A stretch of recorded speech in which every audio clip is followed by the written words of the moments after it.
Hey everyone, welcome to episode 7 of our campus placement interview series. Today we have Dhriti here with us. She received an offer from EY India in 2021. Let's know more about how she converted this company. Hey Dhriti, how are you? Hi Shubham, I'm good. Thank you for having me here. I understand how difficult and exhausting this process is, so I am glad I could be of help. Thank you. Well, I hope that this makes it easy for the batch who's watching this video. Yeah, yeah. Okay, I'll quickly take you through the process, how it's going to go today. To begin with, I'll ask you about your profile. We'll get to know you, what courses you did, if you pursued any internships and all. And then we'll get to the placement process. All right. So All right. starting with your profile, the first thing that I want to know is what was your GPA at the time you applied for EY? Okay, so I think GPA till fourth semester was considered. So my GPA was around 8.2, 8.1, 8.2. Do you believe that GPA plays an important role? Or if Not you just clear the necessarily. criteria, then it's fine. Yeah, see, for EY, if I'm talking about EY specifically, they just wanted us to clear the basic criteria, that is of 7 or 7.5, I guess. They weren't really much into the academics part of the profile. So yeah, but it differs from company to company. All right. Perfect. So tell me more about your PORs. Did you have any POR at the time? Yeah, I did. So in my first year of college, I joined the sports committee as the junior executive member. And then in my second year, I got promoted to the position of creative head. And also, I was the senior executive member at Center for Green Initiatives, SRCC. All right. Did you pursue any other courses or certifications? I have done 2 courses on MS Excel along with Access also. And I've done 1 course on consulting, wherein they used to give us management consultancy cases, business cases, guesstimates, etc. Got it. Where did you intern? Okay, so I had done 2 internships before I started to apply into companies. One was with Educate International Private Limited. It was an AI-based edtech startup, and the second one was with EY India itself. All right. So you had already interned with EY India Yeah, before. yeah, I have interned with EY. Okay, that must have helped, right? Yeah, it did. It did. All right. Although he grilled me a lot during the interview, So but how it's did you okay. get both of these internships? So Eduki was on-campus internship, and for EY, I had applied through LinkedIn. Okay, perfect. First of all, how did you decide whether you should go for risk consulting or indirect tax? I have always been into consulting, as I told earlier that I had done a course in consulting also. So and I wasn't much interested in the tax profile. It's a bit off to me. I don't know. I don't think All I right. could fit right into it. Perfect. So now coming to the actual process that you had to go through for EY India, can you tell me what were the various rounds that you had to go through? Okay, so there were 3 rounds in total. First was the aptitude test. Second was this recorded video interview, and third was personal interview. All right. How does one prep for aptitude test? How did you prep, and can you tell what resources you used? Okay, so I don't believe that you can build your aptitude for these tests in a day or two. So you have to be a bit regular about it. These tests are not very tough to crack. You just have to be consistent enough. So I used to, if I'm sitting for the aptitude test, for example, EY, then I used to Google the questions for verbal ability, for quantitative ability, and I used to practice them. So I think if you are currently in your second year, then you can practice 5 to 10 questions every day, and you'll be good to go. All right. How many sections were there in the aptitude test? There were 4 sections. First was verbal ability, English, basic grammar, sentence correction, Jumbled unseen passages. paragraphs and all. Yeah. That's it. Second was QA, uh, time, speed, distance, time and work, clocks. That's all. And with LRDI, we had number series, blood relations, bar graphs, charts. That's it. And the last one was GK section. All right. How did you Yeah. prepare for GK? Did you prep for that? I Did you did know not beforehand that GK actually. section was going to be there in the test? No, they had not disclosed the sections of the test. It Yeah. was a surprise. All right. So were you able to attempt all of the questions in the given time frame? I did not attempt. Okay, yeah, I think I attempted all the questions because there was no negative marking, but I did not know all of them. So Yeah, that's a chance you have to take. yeah, absolutely. All right. So coming to the next round after the aptitude test, when did you get to know that you've cleared the aptitude test? A day or two after the test. All right. And tell me more about the video interview round. Okay, so in the second round, we were asked 4 questions, and the questions were displayed on the screen itself. And we were given 30 to 40 seconds to prepare for the answer. It was on spot thinking. So, yeah, 2 questions were HR related, and 2 questions were related to current affairs. Do you remember the questions that came in your test? Yeah, so the first 2 HR-related questions were the very basic question, tell me something about yourself. And the second question was, what really inspires you to join EY in the risk profile? And third question was, I think, something related to the post-COVID-19 effect on the economy, as far as I remember. And the fourth question was related to the effect of COVID-19 on the sales and stuff of brick and mortar stores. Perfect. Yeah. Is there a way where someone can practice all of this beforehand? Like, how can one prep himself before this video interview? Because this is quite new for everyone, right?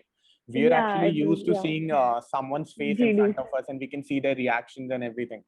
But how can they utilize those 40 seconds?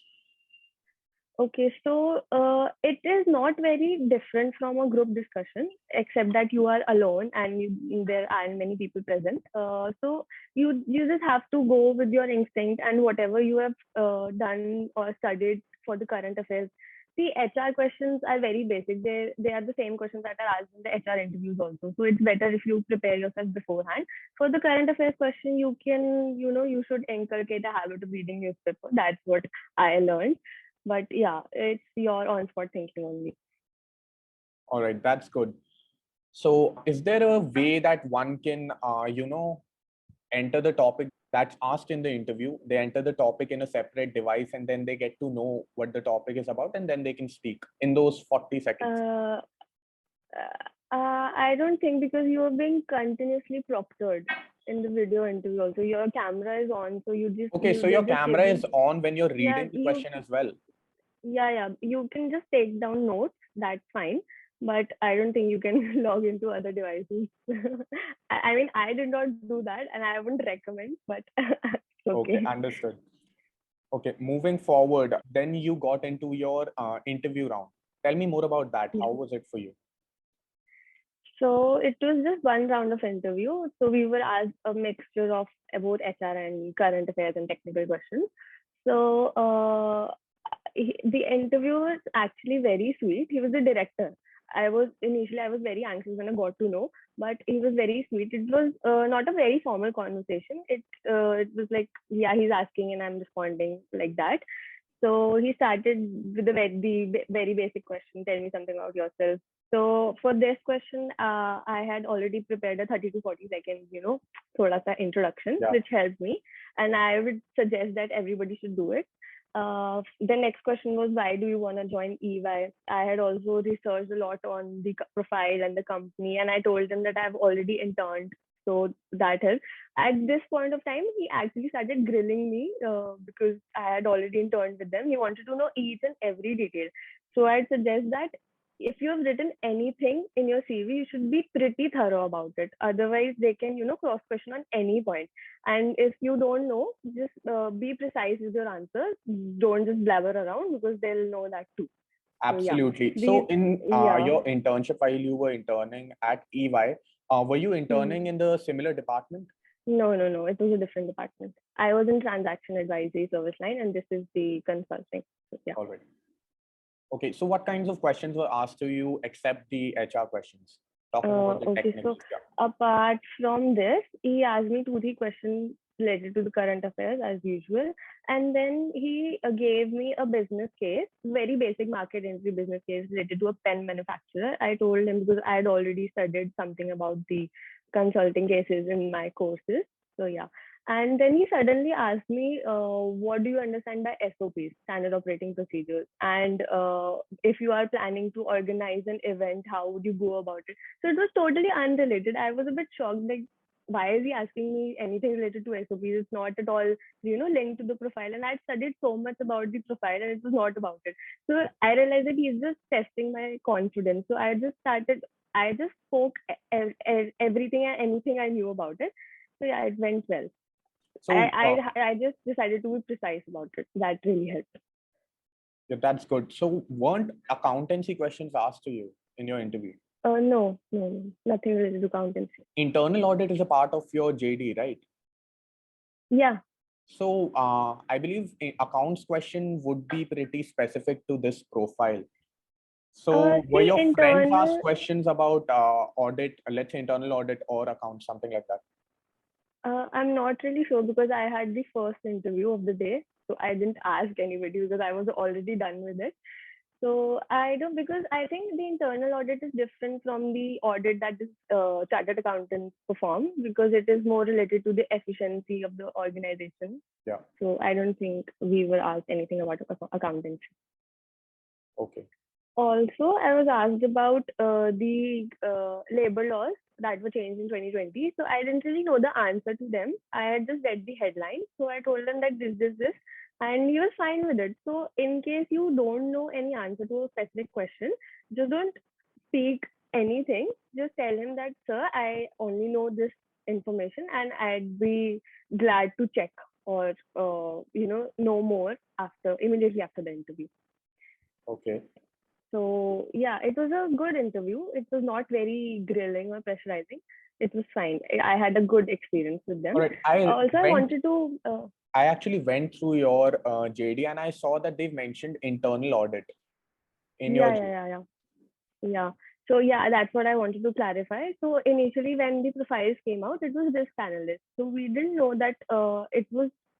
We thought that it was related to the FRM wala risk, but actually it was related to the internal audit. So that's when we started to go through their website and check what all type of stuff they do. Yeah. That's when we realized that it's not related to FRM. So that's a misunderstanding that many students might go through. That's what I wanted to clear.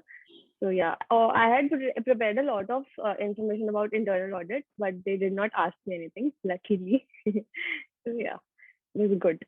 How many people were finally shortlisted? Do you remember?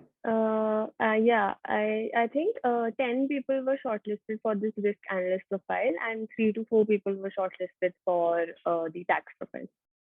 All right. When did you get to know that the final results were out? We got to know the same day.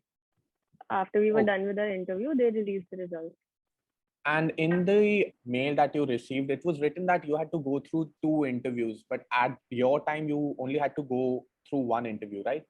Yeah, actually, we were also told in the beginning that there will be 2 rounds, one HR and one technical, but I don't know why they combined the interview.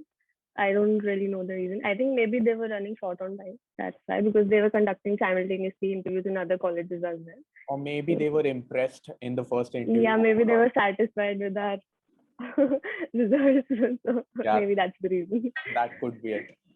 Okay. So to wrap it up, I just want to ask you if you want to share any advice to the people, to the candidates who are currently applying to EY India, and what they should do to be fully prepped.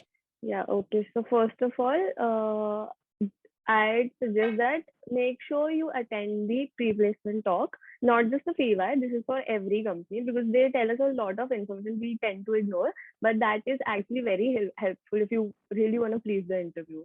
So that's what I'd suggest.